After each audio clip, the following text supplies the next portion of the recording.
पिछले पार्ट में हमने देखा था कि किस प्रकार से गफूर अपने घर पर आता है, उसे बहुत भूख और प्यास लगी होती है। वह अपनी बेटी से पूछता है कि क्या पानी है घर पे, तो उसकी बेटी कोई जवाब नहीं देती।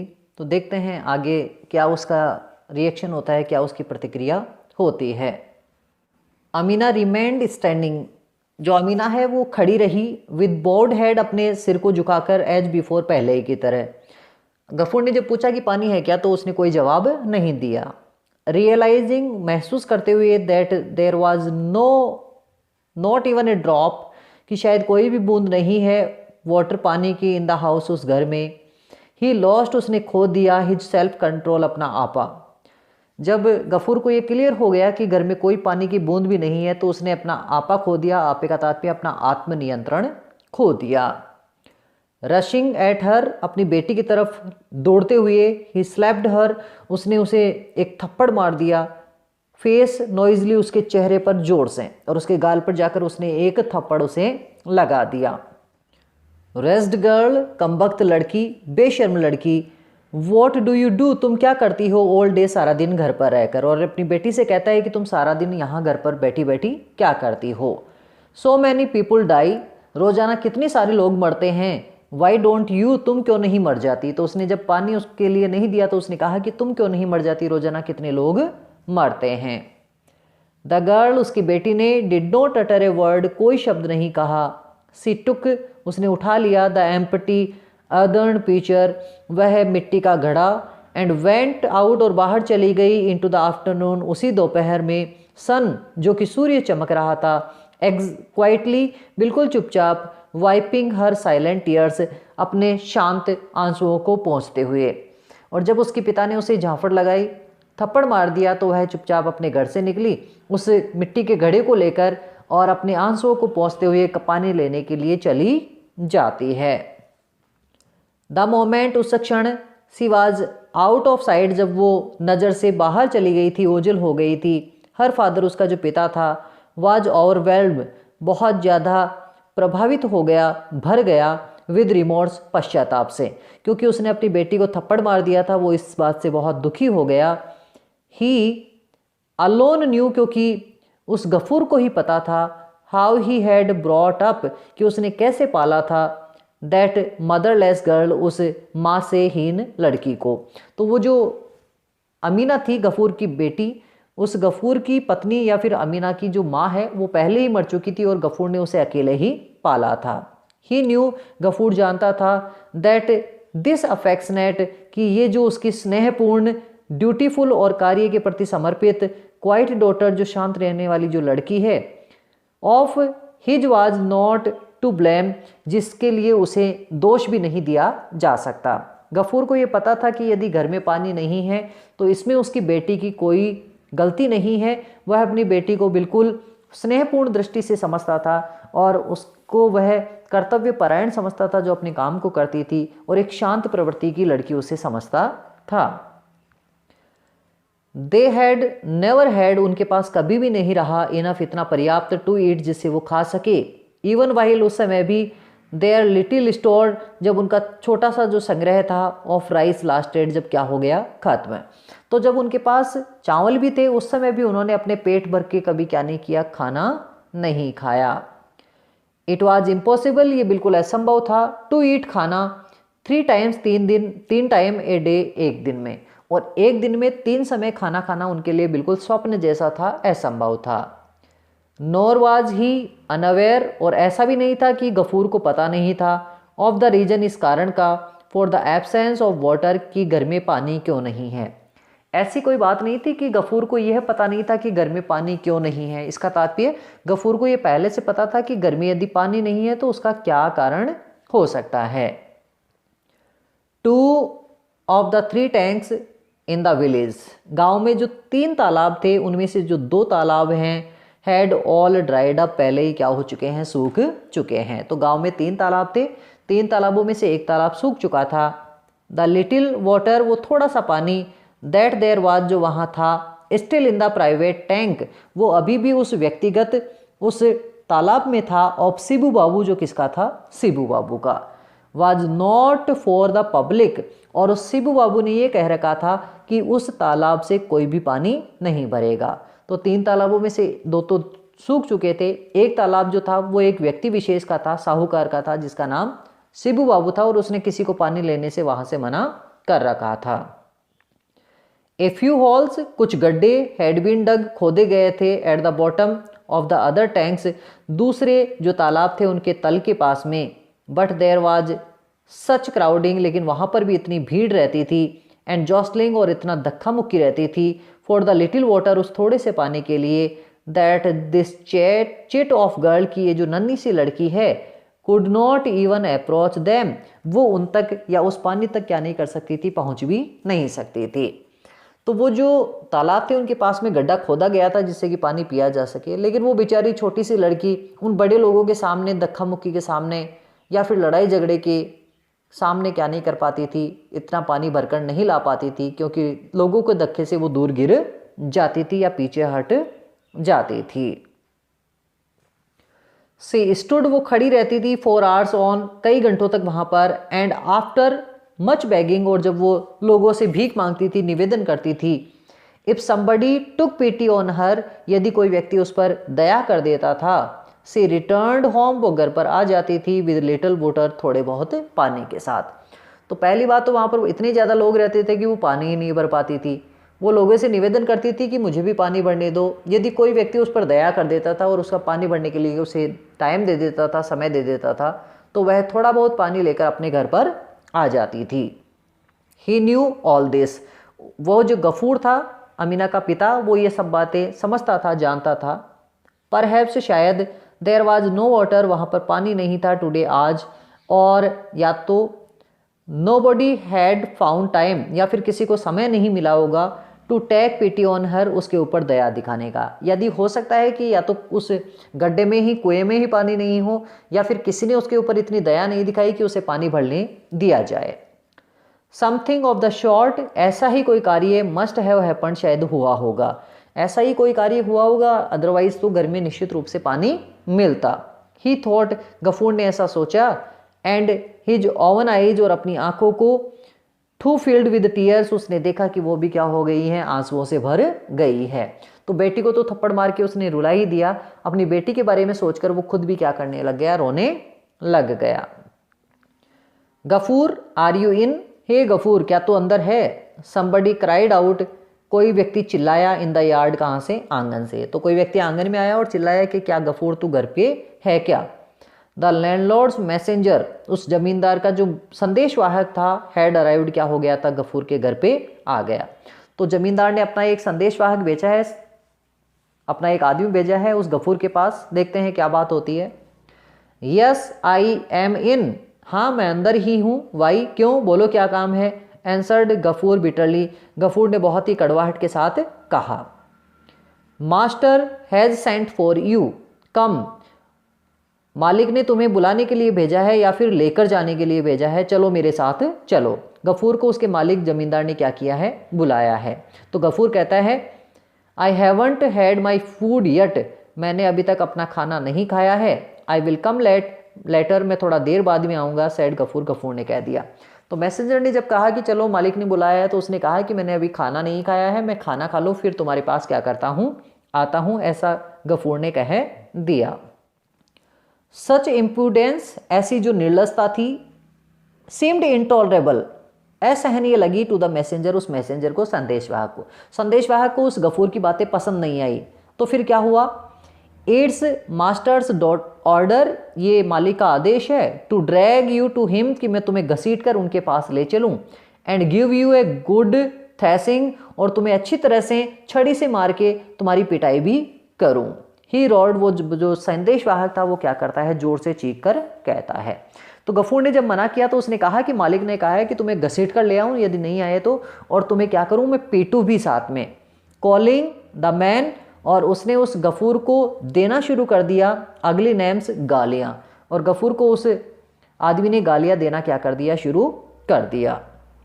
Ghafoor lost self control, Gafoor ने आत्मनियंत्रण खो दिया, फॉर द सेकेंड टाइम, आज दूसरी बार। और पहली बार तो आत्मनियंत्रण कब खोया था, जब अपनी बेटी अमीना को चांटा मारा था। अब दूसरी बार फिर से वो क्या करता है, अपना आत्मनियंत्रण खोता है। क्या कहता है? We are nobody's slave, हम किसी के कोई गुलाम नहीं हैं। ही रिप्लाइड, उसने जवाब दिया, रिटर्निंग सिमिलियर कॉम्प्लीमेंट्स, वैसी ही बातें करते हुए जैसा किसने कहा था, उस मैसेंजर ने या संदेश वाहक ने। तो जैसी बात में जैसे तरीके से बात संदेश वाहक ने की, उसने भी वैसे ही कहा कि हम किसी के गुलाम नहीं हैं। वी पे रेंट, हम भुगतान करते हैं, किराया देते हैं, लगान देते हैं, टू लिव हियर, यहाँ रहने के लिए। आई विल नॉट गो, जाओ अपने जमींदार से कह देना कि वो नहीं आ रहा है। ऐसा गफूर ने उस संदेश वाहक को कह दिया कि तुम जाओ और कह दो कि हम किराया देते हैं और हम किसी के गुलाम नहीं हैं, मैं नहीं आ रहा। बट इन दिस वर्ल्ड, लेकिन ये जो संसार है, it is not only futile, ये ना केवल व्यर्थ है, फॉर द स्मॉल, छोटे लोगों के लिए, टू अपील, निवेदन करना, टू अथॉरिटी, सत्ताशील लोगों का। कोई सामान्य व्यक्ति किसी अधिकारी से यदि निवेदन करे तो ये अपने आप में कोई फायदेमंद नहीं है, क्योंकि बड़े लोग किसी छोटे की सहायता नहीं करते। It is dangerous as well, और इसके साथ साथ इसमें खतरा भी है, किसी से निवेदन करने में अपने आप में क्या है, खतरा भी है। फॉर्चुनेटली, सौभाग्य से, द टाइनी वॉइस, वह छोटी सी आवाज़, सेल्डम रीचेज, हालांकि कम पहुंचती है, बिग ईयर्स, बड़े कानों तक। और ये अच्छा है कि छोटे लोगों की आवाज़ बड़े लोगों तक कम पहुंचती है। और हु नोज, या फिर किसको पता है, वॉट माइट हैपन, कि क्या हो जाए। यदि बड़े लोगों तक सारी बातें पहुंच जाए तो पता नहीं छोटे लोगों की तो जिंदगी ही कैसी नर्क से परिपूर्ण बन जाए, दुविधापूर्ण बन जाए। When गफूर रिटर्न होम, जब गफूर वापस घर पर आया, फ्रॉम द लैंडलॉर्ड्स, उस जमींदार के घर से, एंड क्वाइटली ले डाउन, और चुपचाप जाकर लेट गया। हिज फेस एंड आईज, उसकी आंखें और उसका चेहरा, वर स्वेलन, क्या हो चुके थे, सूज चुके थे। तो वो जो मैसेंजर था वो उस गफूर को घसीटते हुए घर पर ले जाता है जमींदार के, और जब गफूर वापस अपने घर पर आता है तो उसकी आंखें और उसका चेहरा क्या था, सूजा हुआ था। इसका मतलब उसकी जम के वहां पे क्या की गई है, पिटाई की गई है। The chief cause of so much suffering, इतने कष्ट का जो कारण था वाज महेश, वो महेश था। तो महेश के कारण गफूर की पिटाई हुई है। देखते हैं क्या हुआ। When Gafoor left that morning, Gafoor जब अपने घर से निकला था, Mahesh broke loose from his tether, जो महेश था वो अपने रस्से से या अपने खूंटे से खुला गया, भाग गया। एंड एंटरिंग द ग्राउंड्स, और जाकर खेत में घुस गया या उस जगह में घुस गया, ऑफ द लैंडलॉर्ड, जो किसकी थी, लैंडलॉर्ड की, जमींदार की। तो महेश अपने खूंटे से तुड़वा कर उस लैंडलॉर्ड की ज़मीन में जाके या उसके भूमि में जाके घुस गया। हैड ईटन अ फ्लॉर्स, वहाँ गया और उसके फूल उसने खा लिए। एंड अपसेट द कॉर्न, और उस अनाज को भी उसने अस्त व्यस्त कर दिया। ड्राइंग इन द सन, जो सूर्य के आकाश में, सूर्य के प्रकाश में क्या हो रहा था, सूख रहा था। तो महेश जमींदार के घर पे चला जाता है, उसके खेत में या फिर उसकी जगह में चला जाता है। वहाँ जाकर वहाँ के जो पुष्प वगैरह, फूल वगैरह थे, उनको खा जाता है, और साथ में सूखी हुई जो फसल थी उसको क्या कर देता है, वो अस्त व्यस्त कर देता है। व्हेन फाइनली दे ट्राइड, जब अंततः उन जमींदार के लोगों ने कोशिश की, टू कैच हिम, उस महेश को पकड़ने की, ही हैड हर्ट, उसने चोट पहुंचा दी, द लैंडलॉर्ड्स यंगेस्ट डॉटर, उस लैंडलॉर्ड जमींदार की सबसे छोटी बेटी को। एंड हैड एस्केप्ड, और वहाँ से बचकर भाग गया। तो महेश ने क्या किया फिर, जब वो वहाँ से भाग रहा था तो जाते समय जमींदार की जो छोटी बेटी थी उसे भी क्या कर दिया, उसने चोटिल कर दिया। This was not the first time, ये कोई पहली बार नहीं था। दिस हैड हैपन्ड, कि ऐसा हुआ हो, मतलब गफूर की पिटाई आज कोई पहली बार नहीं हुई है। बट गफूर वाज फॉरगिवन, लेकिन पहले गफूर को माफ़ कर दिया गया था, बिकॉज, क्योंकि ही वाज पुअर, क्योंकि वो क्या था, गरीब। पिटाई थोड़ी बहुत हुई पहले, इतनी नहीं हुई, क्योंकि उसे माफ़ कर दिया गया था, क्योंकि वो गरीब था। If he had come round, यदि वो माफ़ी मांग लेता, and so on other occasions, जैसा कि दूसरे अवसरों पर हुआ, बैग्ड, उसने माफ़ी मांग ली, फॉर द लैंडलॉर्ड्स फॉरगिवनेस, किसकी, उस जमींदार से माफ़ करने के लिए। तो पहले के अवसरों में तो उसने जमींदार से माफ़ी मांग ली थी कि मुझे माफ़ कर दिया जाए, लेकिन आज उसने क्या कर दिया है, जमींदार को सीधा जवाब दे दिया कि मैं किसी का क्या नहीं हूँ, गुलाम नहीं हूँ। तो अंततः उसे ले जाया गया और वहाँ पर ज़बरदस्त उसको पीटा गया।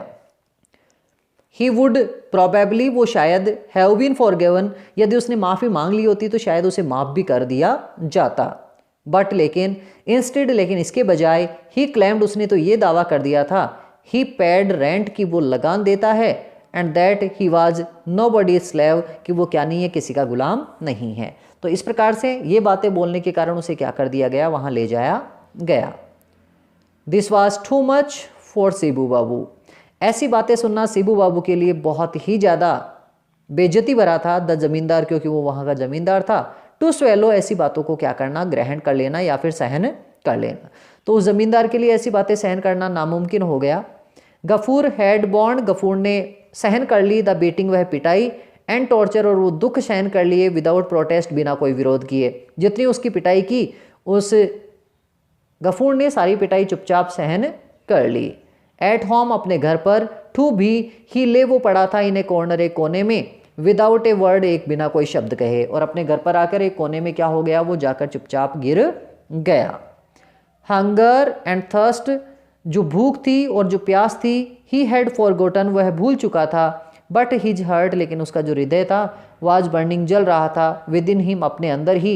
लाइक द सन आउटसाइड, जिस प्रकार से सूर्य बाहर चमक रहा था। तो बाहर तो सूर्य जल रहा था, जबकि उस गफूर का जो हृदय था वो अंदर ही अंदर जल रहा था। He had kept no count, अरे उसे तो पता भी नहीं चला, ऑफ हाउ टाइम पास्ड, कि समय कैसे बीत गया। और उसे तो वास्तव में तब पता भी नहीं चला कि वास्तव में समय कब बीत गया।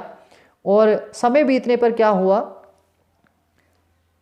ही वॉज सडनली सेकन आउट, वो अचानक झनकृत हो गया। ऑफ हिज लिस्टलेसनेस, उसकी निर्जीवता से। By the shriek of a girl, जब उसने किसी लड़की की क्या सुनी, चीख। तो वो निर्जीव अवस्था में पड़ा था, लेकिन अचानक उसकी जो निर्जीव अवस्था है वो सजीव में पहुंच जाती है, वह अचानक जाग जाता है जब उसने किसी लड़की की क्या सुनी, चीख सुनी। अब लड़की कौन हो सकती है, उसकी बेटी। सी वाज पोस्ट्रेट, वो तो दंडवत पड़ी थी या सीधी पड़ी थी ऑन द ग्राउंड, जमीन के ऊपर। वो लड़की उसकी जमीन के ऊपर क्या हो गई थी, गिर गई थी।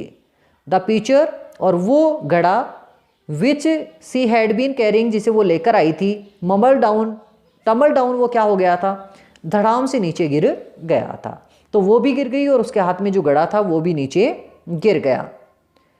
And Mahesh was sucking up, और महेश चूस रहा था द वाटर, उस पानी को, as it flowed on the earth, जब वो किसके ऊपर गिरा था, जमीन के ऊपर।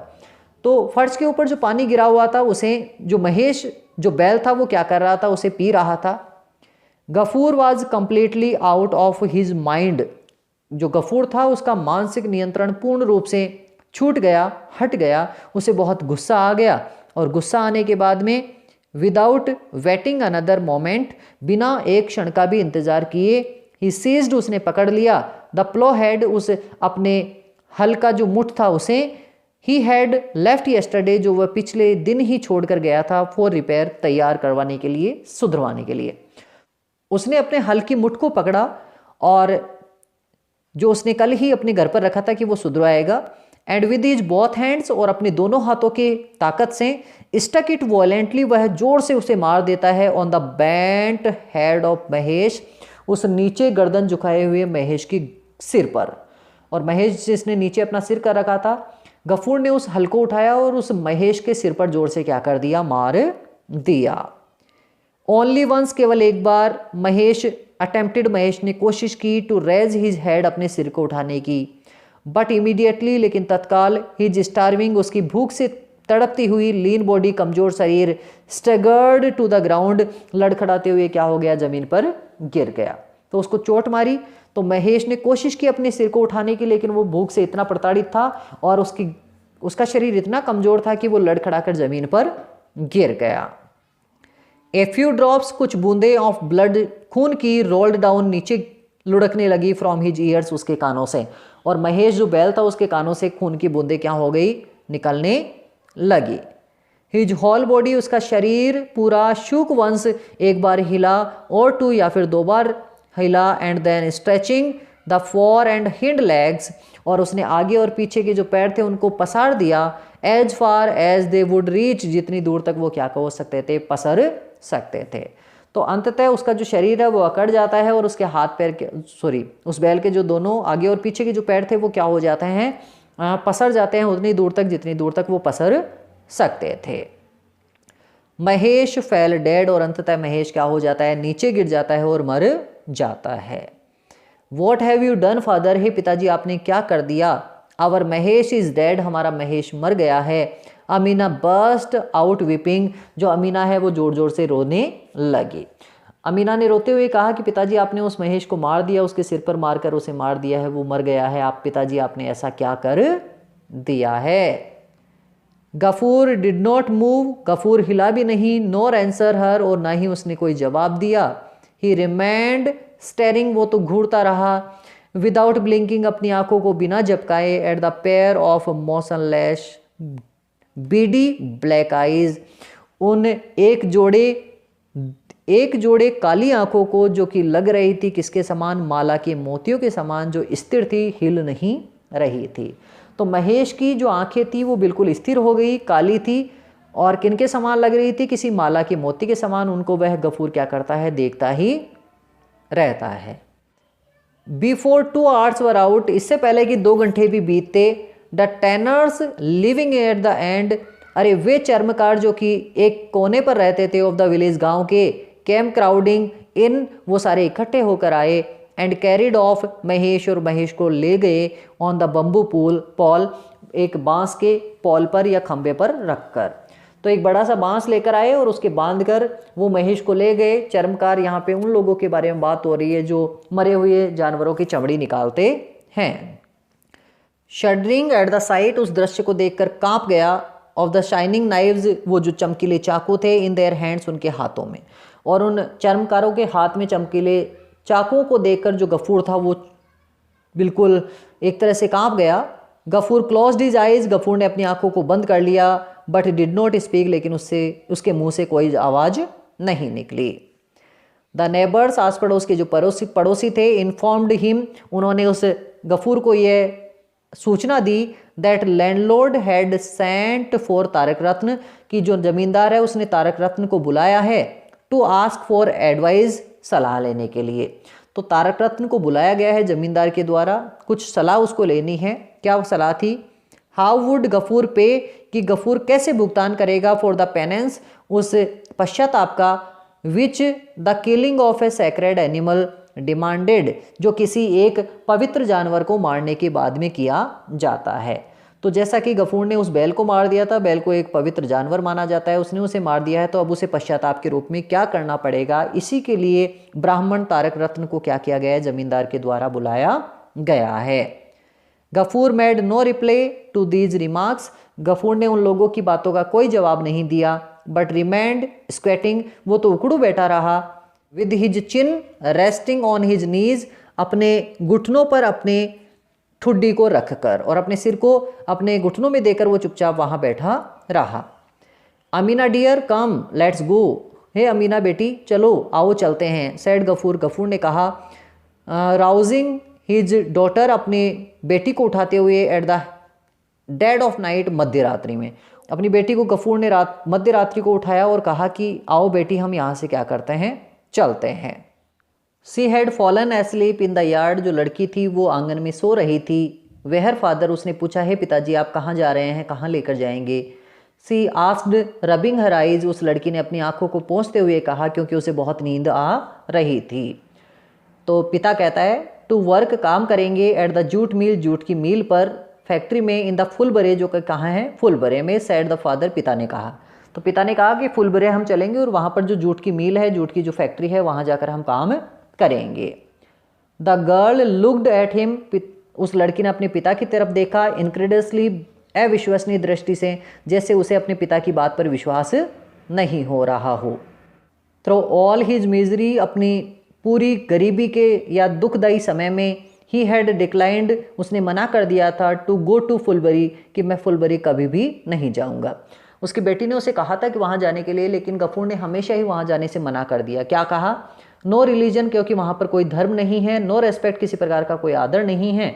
No privacy for woman folk there, और वहाँ पर औरतों की इज्जत भी नहीं होती है, इस वजह से हम फुलबरे नहीं जाएंगे। ऐसा गफूर ने हमेशा कहा कि वहाँ पे कोई धर्म नहीं है, कोई सम्मान नहीं है, और औरतों की तो वहाँ बिल्कुल भी इज्जत नहीं होती।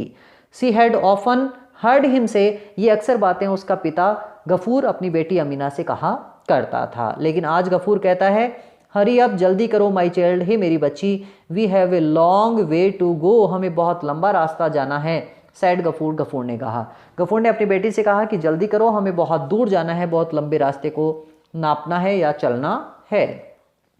अमीना वॉज गोइंग, अमीना जा रही थी, टू कलेक्ट, लेने, द ड्रिंक बाउल, वह पानी पीने का कटोरा, and her father's brass plate, और अपने पिता की पीतल की जो प्लेट थी उसे।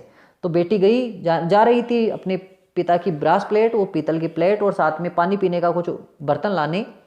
तो पिता कहते हैं लीव देम अलोन, उन्हें वहीं रहने दो डार्लिंग, हे प्रिय, they will pay for the penance, वो तो पश्चातापपूर्ण चीज़ रहेगी पीछे, फॉर महेश, जो मैंने मार दिया है महेश को, वह उसका मुआवजा है, सैड गफूर, गफूर ने कहा। उसने कहा कि मैंने महेश को मार दिया तो ये जो पीतल की प्लेट है वो रख लेगा कौन, जमींदार, जिससे कि मेरा जो बकाया है वो क्या हो जाएगा, खत्म हो जाएगा या उसे मिल जाएगा। In the dead of the night, उस रात्रि के अंधेरे में, गफूर सेट आउट, गफूर रवाना हो गया, होल्डिंग हिज डॉटर, अपनी बेटी को पकड़कर, बाय द हैंड, उसके हाथ से, और अपनी बेटी को हाथ से पकड़कर जो गफूर था वो वहाँ से चला जाता है। He had nobody to call his own, उसके पास कोई भी ऐसा नहीं था जिसे वो अपना कह सके, इन द विलेज, उस गाँव में, उस गाँव में ऐसा कोई नहीं था जिसे वो अपना कह सके, अपने परिवार का कह सके। ही हैड नथिंग टू से टू एनीवन, क्योंकि उसको किसी से कुछ भी नहीं कहना था, गफूर अकेला ही वहाँ पर रहता था। क्रॉसिंग द यार्ड, उस आंगन को पार करते हुए, व्हेन ही रीच्ड, जब वो पहुँच गया, द एकेसिया, उस बबूल के पेड़ के पास, ही स्टॉक स्टिल, वह चुपचाप वहाँ खड़ा रहा, and bast out, cry loudly, और जोर से एक बार चीखा। उस बबूल के पेड़ के पास पहुंचा जहाँ पे महेश खड़ा रहता था, बंधा रहता था, और वहाँ जाकर एक जोर से चीख वो मारता है। क्या कहता है? अल्लाह, हे भगवान, ही सेड, उसने कहा, राइजिंग हिज फेस, अपने चेहरे को उठाते हुए, टुवर्ड, की तरफ, द ब्लैक स्टार, उस काले और तारों से परिपूर्ण, स्पेंगल्ड स्काई, उस आकाश की तरफ। और तारों से परिपूर्ण उस आकाश की तरफ वो क्या करता है? अपने चेहरे को उठाकर कहता है। क्या कहता है? पनिश मी, मुझे सजा दो, as much as you like, जितना तुम्हें चाहे उतना। महेश डाइड, महेश मर गया, with thirst on his lips, अपने होठों पर प्यास लिए। आप चाहे मुझे कितनी भी सजा दो, लेकिन जो महेश था वो प्यास को अपने होठों पर लेकर मर गया, मतलब प्यासा ही मर गया। Nobody left the tiniest bit of land, किसी ने थोड़ी बहुत ज़मीन भी नहीं छोड़ी, फॉर हिम, उस बैल के लिए, टू फीड ऑन, जिसके ऊपर मैं उसे चरा सकूं। प्रे, मैं भगवान तुमसे प्रार्थना करता हूँ, नेवर फॉरगिव दोज, उन लोगों को कभी माफ़ नहीं करना, देयर गिल्ट, और उनके उन बेकार गलत कार्यों को भी कभी माफ़ करना, उनके दोषों को माफ़ मत करना। वो नेवर लेट ही मीट, जिन्होंने उसे बिल्कुल खाने नहीं दिया, द ग्रास, वह चारा, नोर ड्रिंक द वाटर, और ना भी वो पानी पीने दिया, यू हैव गिवन, जो तुमने मानव प्राणियों को दिया है। तो गफूर ईश्वर से प्रार्थना करता है कि तुम उन लोगों को ज़रूर सज़ा देना जिसने उस बेचारे जानवर को मरने के लिए छोड़ दिया, उसे पानी नहीं पीने दिया, और इतनी सी ज़मीन भी नहीं दी कि जिसके ऊपर वो अपना पेट भर सके। तो इस प्रकार से अंततः जो बैल है वो प्यास के मारे, भूख के मारे मर जाता है, और जो गफूर है वो एक जगह से दूसरी जगह जाने पर मजबूर हो जाता है। तो ये आपका लेशन था।